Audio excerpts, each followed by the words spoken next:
Mickey Spagnola, DallasCowboys.com. So, Mickey, Washington 3-3, bad loss at the end of Chicago on an unaccustomed turnover by Jalen Daniels. Dallas, of course, has been a mess on defense, but Washington hasn't been all that good either. What gives here? Well, that's a good question because both of them are kind of in the same boat. With Washington, as you said, coming off a loss, the Cowboys coming off a loss, Washington going to be without their really top two offensive threats, Terry McLaurin and Deebo Samuel. So the Cowboys getting two of their top threats back with CeeDee Lamb and Kevontae Turpin, along with Tyler Booker getting back and starting at right guard. So I'm thinking we got a shootout, maybe first 1 to 40 wins, David. I think so. I can see that happening. Yeah. Mickey, the bad news for the Cowboys has been the defense, and I think nothing more demoralizing than not getting the ball back in that Carolina game last week with a chance to go win the game. But the good news is the offense is getting back to full strength because, like you just said, it's going to take 35 or more to win most every week as long as the defense is in its current state. Yeah, no, absolutely. And it didn't help that Brian Schottenheimer shows up for work this morning and has a surprise, and it had nothing to do with his birthday, 52nd birthday that was celebrated on Thursday, to find out that Travon Diggs had an accident at home and hurt his head. And when he came in to see the doctors in the morning, they said, we got to put you in concussion protocol. You're out for Sunday. So it just seems like just one thing after another. I saw Schottenheimer after practice, and I said, so you wanted to be a head coach, didn't you? And he goes, it goes with the job.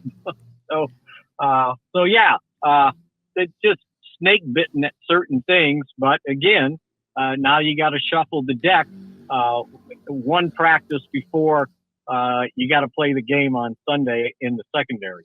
Cowboys get CeeDee Lamb. You mentioned Booker back. And then on top of that, Washington is not going to have, it appears, McLaurin, who's kind of their clutch guy, and the Deebo Samuel injury that perhaps keeps him out too. How much does that affect the offense with Jalen Daniels? Yeah, I think, it affects it some. I think what the Cowboys got to hope is they don't run Jalen Daniels anymore and have to chase him around all afternoon. Because that's an all-day sucker, right? Mm-hmm. We've learned, we knew going in last year that he was a dangerous runner, and somehow, some way, someone got him to throw the ball a heck of a lot more accurate and on time than he was at LSU. So, yeah, that made him doubly dangerous. So now, do they have to rely on his legs because maybe they can't have the passing game they'd like to have, but it never fails. You have somebody that know steps up and plays well at wide receiver, like the Cowboys did a couple weeks ago with Flournoy when they were without two of their top three wide receivers. So to me, for the Cowboys defense, and I know they struggled last week against the run, and I love it that he says, just call me Bill, the running back, Ja'Cory Merritt. He could do some damage. He's been running the ball well, and the Cowboys can't let that happen. And his ability to run the ball is helped by the fact that you got to keep an eye on Jalen Daniels. Look at some of these running backs that have been putting up big yards. Who are they doing it with? They're doing it with quarterbacks that are threat to run the football, which enhances their ability to get in space because you got to be conscious of the quarterback running.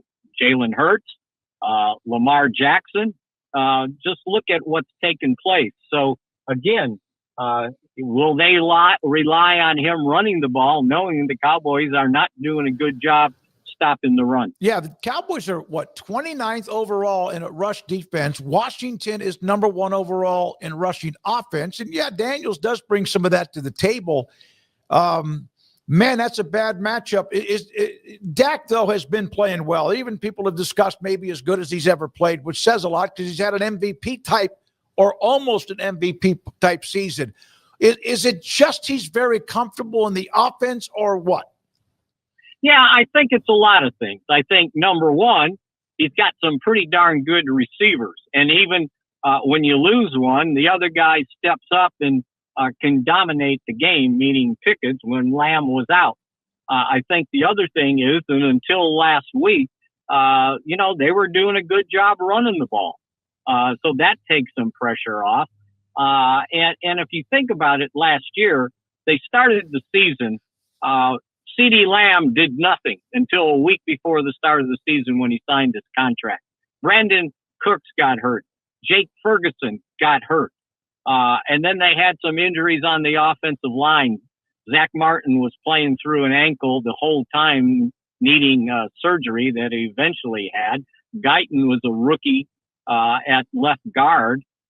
So yeah, they the supporting cast wasn't great. And then he gets hurt, halfway through his eighth start, and then misses the 9 games. And I think people, when they looked at the Cowboys' record last year and then were projecting this year, it's like, well, they're not going to be very good. The quarterback hasn't played well. The defense isn't that good. But again, they were playing without Prescott last year. So I think he's showing you what he can do with the weapons he has. And who knows, maybe he can play till 40, right? Yeah, no, I mean, last night we had a couple of guys doing it, plus 40 with Flacco and Aaron Rodgers. And if Dak just has to avoid those kind of sometimes freakish injuries that unfortunately he's had to deal with. Mickey, I have especially people I know from out of state, or people ask me all the time, like, oh, well, I mean, the Cowboys were saying, like, the Cowboys just got to get rid of Dak. And I'm like, he is, look, you can point to several playoff games where he had abysmal games. Like, it wasn't great, and that's fine. But you can do that with a lot of different players. My point to them is the players way worse than Dak Prescott at quarterback have won Super Bowls in certain years. So the problem isn't Dak Prescott. It's just getting all the right things around him. And the Cowboys, for a multitude of reasons, just haven't been able to do that. And I'm glad he's having such a good year so that maybe that narrative can die, because I don't think people look at it through the 56 Super Bowls that have been played. Not every single one of them has been won by Terry Bradshaw or Tom Brady, right? Well, let's also remember this. You mentioned he had horrible playoff games. There was a couple playoff games he needed to score 35 points to be able to win. Exactly. Right? Yeah. And so he scored 28 and 32. I did a little study on some of the top quarterbacks, going back, Peyton Manning, Tom Brady, you name the top quarterbacks. And I looked at their records in the playoffs when they needed to score more than 30 points to win. They had losing records, most of them, all but Brady. So, yeah, that's asking a lot of your quarterback to get in the playoff and needing to score that many points. So, he's playing well. They've got a good, as Bill Parcells said, the quarterback's not out there playing singles. You need something around him. And I joked with him today when I told you that earlier. I said, so, think you can play to 40? And he saw the game last night. But his point was, and we were just, shooting the bull, that when you have that much experience, they probably didn't even need to tell him what the plays were. He probably knew them, and just giving me the first couple words, and he would know what the play was going to be. So yeah, I think those guys showed you what experience really means. Get that damn 1947 wall phone off there. Sound like a home phone, didn't it? Hey, man, thank you for your time. I love when I've heard Schottenheimer clips and whatever. I really like listening to him. It's just because you like the guy. I mean, I do like kind of how he's approached this first year. I know last week was incredibly disappointing because of the way that things went down. Javonte Williams has had a good year. Was last weekend an exception, or is that a trend that's about to start? Yeah, I thought it wasn't him. It was the offensive line, but more so what the Panthers decided was going to be a priority. It was almost like the way they played it up front. It was, by God, you're not running the football on us, and we'll take our chances with you throwing it. Well, Dak threw the ball well, except for one possession when they went 3 and out when they got the ball back at the 46-yard line. But if you go back and look at it, they were double teaming both defensive tackles, taking their chances on blocking the Cowboys defensive ends, who have not done a good job of supporting the run all season long, and they just bottled up the offensive line. There was nowhere to go. They were run blitzing. They were playing 8 guys in the box, and so you had to adjust. So Dak throws for 260 some yards and 3 touchdowns. They basically came up, and here's where the game was decided. They had to kick 2 field goals from inside the 10-yard line. You got the number 1 offense in the league. That can't happen. They left 8 points on the field on those 2 possessions. Yep, they did. Thank you. Mickey, thank you very much. Enjoy the weekend. Game at home on a Sunday. Commanders and also Cowboys, even though not quite the same, still can get pretty intense with the rivalry. Have a great weekend, Mickey.